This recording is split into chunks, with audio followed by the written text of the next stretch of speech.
tàu mu đại số tàu mu bây giờ đàn quả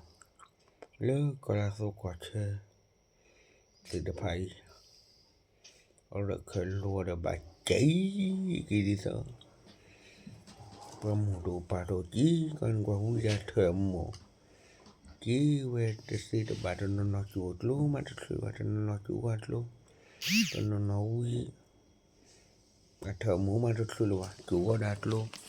là khu vực không quả chỉ có là số đô này ta có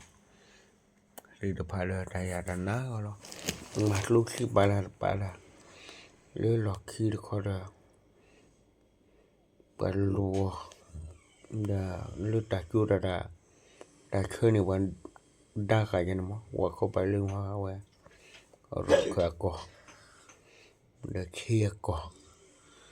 ở khu đó nếu thì phải bà chỉ cái đã đâu cũng nó rồi khởi tùy vào liên gia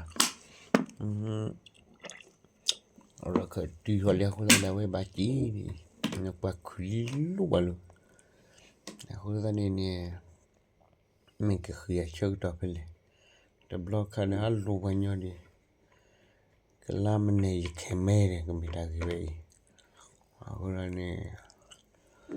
cho nên phải rồi khởi đi mình đi này có bán mà nó bây giờ